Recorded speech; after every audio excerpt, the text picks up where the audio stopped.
دیکھیں، جہاں تک بات ہے جسٹیفیکیشن کی، جو بندہ اپنے گناہ کی یا غلطی کی دلیل دینا شروع کر دیتا ہے نا، یہ تو ابتدائے آفرینش یہ بات سمجھا دی گئی کہ غلطی آدم علیہ السلام سے بھی ہوئی اور غلطی ابلیس سے بھی ہوئی۔ آدم علیہ السلام نے معافی مانگی، ابلیس نے اپنی غلطی کی جسٹیفیکیشن پیش کی۔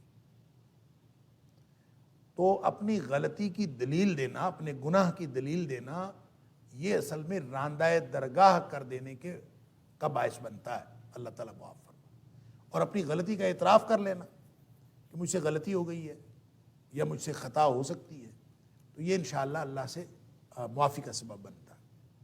لہٰذا عموماً تو یہ رویہ ہونا چاہیے۔ رہ گیا وہ جسٹیفیکیشن جس کی طرف آپ اشارہ کر رہے ہیں کہ لوگ اپنے شرک کی کوئی نہ کوئی جسٹیفیکیشن، کوئی نہ کوئی روحانی دلیل دے رہے ہوتے ہیں۔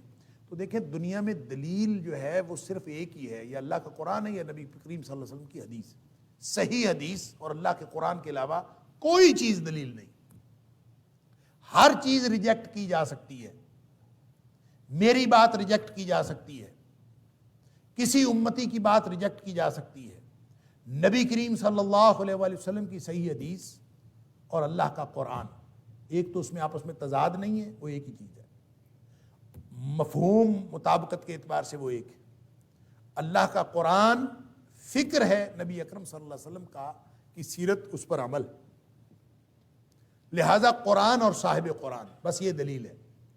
اس کے علاوہ اگر کسی کی دلیل ہے تو وہ دلیل کوئی حیثیت نہیں رکھتی۔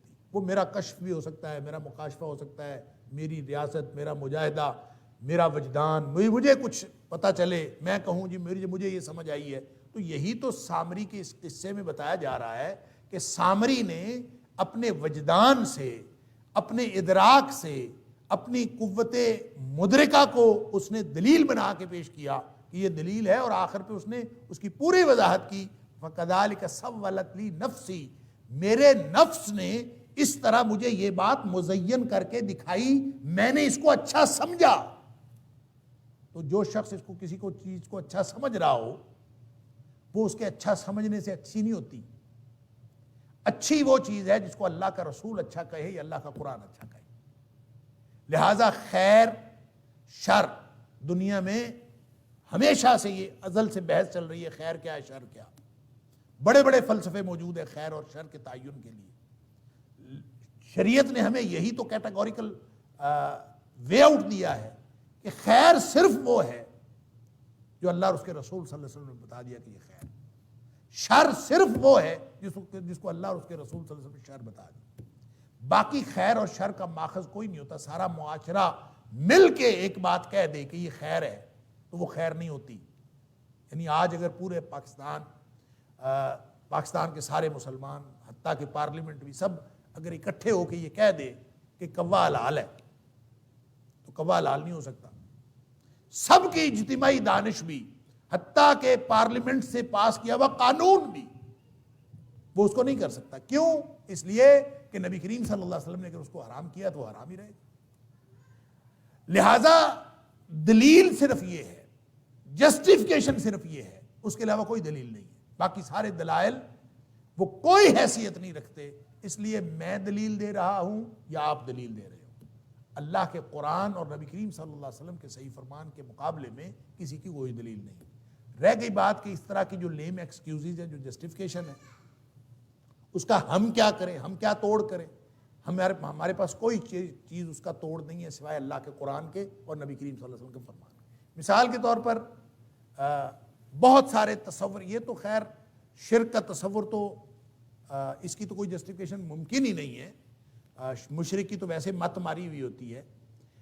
تصور عبادت کے اندر بہت زیادہ غیر اسلامی چیزیں داخل ہوتی چلی جا رہی ہیں۔ اللہ کی عبادت کے اندر تصور عبادت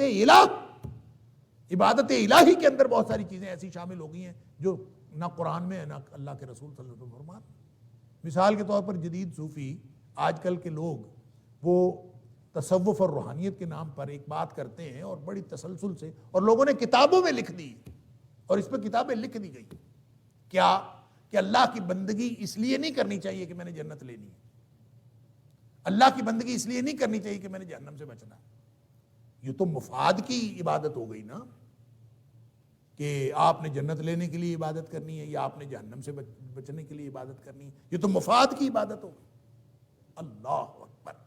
لہذا ایسے نہیں کریں، اللہ کی بندگی صرف اس لیے کرنی چاہیے کہ اللہ عبادت کے لائق ہے، صرف اس لیے کرنی چاہیے، جنت دوزخ کے لیے نہیں کرنی چاہیے۔ اب یہ بظاہر بڑا شاندار تصور لگتا ہے، بظاہر آدمی اٹریکٹ ہوتا ہے اس سے کہ یہ تو توحید خالص والی بات، بڑی عبادت کے اندر اخلاص پیدا کرنے والی بات۔ ایسا ہی ہے نا بندہ کہ اللہ کی عبادت اس لیے کرنی چاہیے، جنت کے لیے نہیں، جہنم سے بچنے کے لیے نہیں، صرف اللہ کی خوشنودی کے اللہ قابل عبادت ہے، بس اس لیے کرنی چاہیے۔ یہ تصور قرآنی تصور کے خلاف ہے۔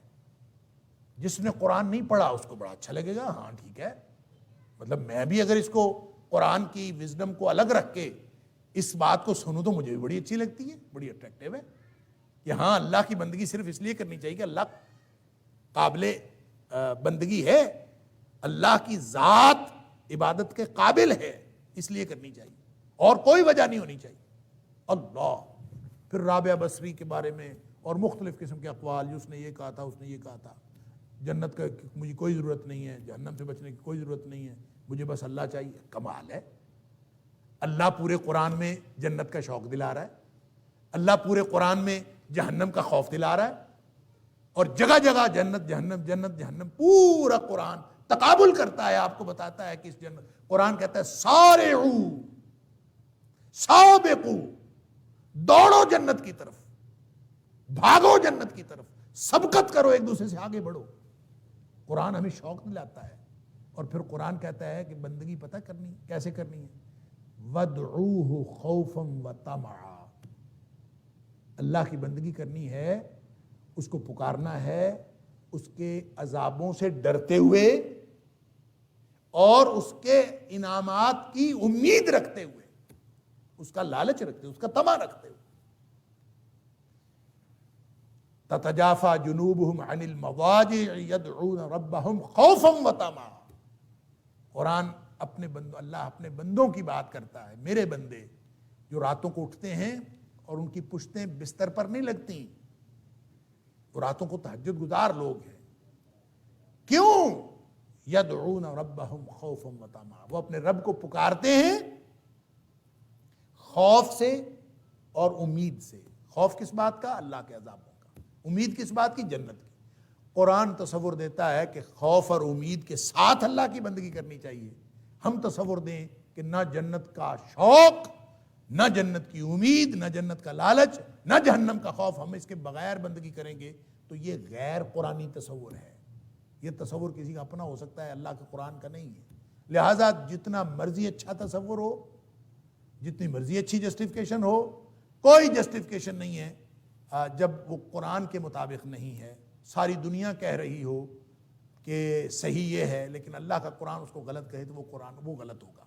لہٰذا اس پہ تو پریشان ہونا ہی نہیں چاہیے کہ لوگ کیا کر رہے ہیں، لوگ کرتے رہے، آپ کا کام صرف یہ ہے کہ اللہ کا قرآن پازیٹیولی آپ بیان کرتے رہیں۔ رہ گئی یہ بات کہ ہیرارکی کی، دنیا میں ہیرارکی ہوتی ہے ہر چیز کی، کہ جناب آپ نے ڈپٹی کمشنر سے ملنا ہو تو آپ کو جو ہے وہ پہلے اس کے سیکرٹری سے ملنا پڑتا ہے، یا اوپر سے کوئی چیز جب آتی ہے تو بجلی آتی ہے، کرنٹ آتا ہے، پہلے گریڈ اسٹیشن میں، پھر وہاں، جو بھی مثالیں ہوں۔ اللہ تعالیٰ نے قرآن میں فرمایا فَلَا تَضْرِبُوا لِلَّهِ الْأَمْثَالَ، اللہ کے لیے مثالیں نہ بیان کیا کرو۔ یعنی تمہیں اللہ کی بات پر یقین ہی نہیں آتا کہ اجیب دعوت الداعی اذا دعان، اس نے کہا ہے کہ میں ہر پکارنے والے کی پکار کا جواب دیتا ہوں، اس کو قبول کرتا ہوں۔ اجیبو، اگر اللہ فرما دیتا نا اسمع دعوت الداعی اذا دعان، میں ہر پکارنے والے کی پکار کو سنتا ہوں، تو پھر ہمارے پاس بہانہ ہونا تھا، سنتا تو وہ سب کی ہے، جواب سب کا نہیں دیتا، قبول کسی کسی کی کرتا۔ اس نے کہا اجیب دعوت الداعی اذا دعان وَإِذَا سَأَلَكَ عِبَادِي عَنِّي فَإِنِّي قَرِيب، میرے بارے میں یہ نہ سمجھا کرو کہ میں عرش پہ ہوں تو میں دور ہوں، میں تو قریب ہوں۔ کتنا قریب؟ نحن اقرب الیہ من حبل الورید۔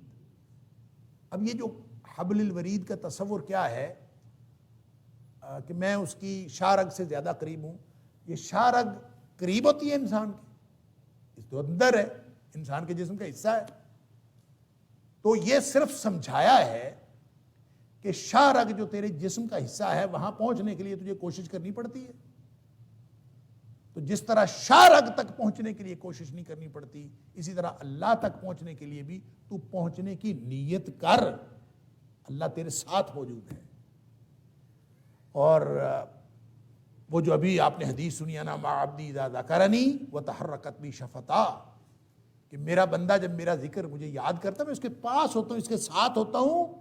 وتحرکت بی شفتا، اس کے ہونٹ ہل رہے ہوتے ہیں میں اس کے ساتھ ہوتا ہوں. سبحان اللہ، اتنی قربت. تو اس کے بارے میں یہ سوچنا پتہ نہیں میری سنتا ہے کہ نہیں سنتا. انا للہ و انا الیہ راجعون. اور اس کے لیے مثالیں بیان کرنا یہ اللہ تعالیٰ کی شان کے خلاف، اللہ تعالیٰ کی شان کو کم کرنے کے مترادف ہے.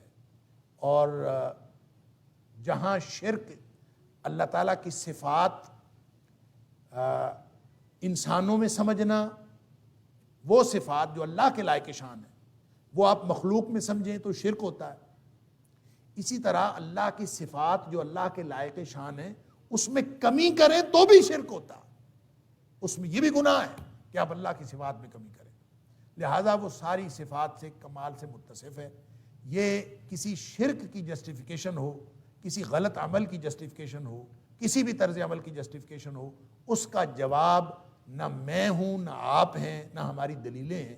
اس کا جواب صرف اللہ کا قرآن ہے اور نبی کریم صلی اللہ علیہ وسلم کا صحیح فرمان ہے. اس کے علاوہ اور کوئی چیز نہیں. واللہ اعلم بالصواب. اللہم اہدنا بالقرآن العظیم، اللہم انفعنا بالقرآن العظیم، اللہم ارحمنا بالقرآن العظیم، اللہم انفعنا بالقرآن العظیم، اللہم اجرنا من النار بالقرآن العظیم، اللہم اجرنا کلنا من النار بالقرآن العظیم، اللہم ادخلنا کلنا الجنة الفردوس بالقرآن العظیم، اللہم ادخلنا کلنا الجنة الفردوس بالقرآن العظیم، اللہم اجعل القرآن لنا اماما ونورا وہدى ورحمة، اللہم اجعل القرآن لنا اماما ونورا وہدى ورحمة، اللہم اجعل القرآن ربیع قلوبنا ونور صدورنا وجلاء احزاننا وذهاب همومنا وغمومنا، وصلی اللہ تعالی علی خیر خلقہ محمد وآلہ وصحبہ اجمعین. آمین آمین برحمتک یا رحمت.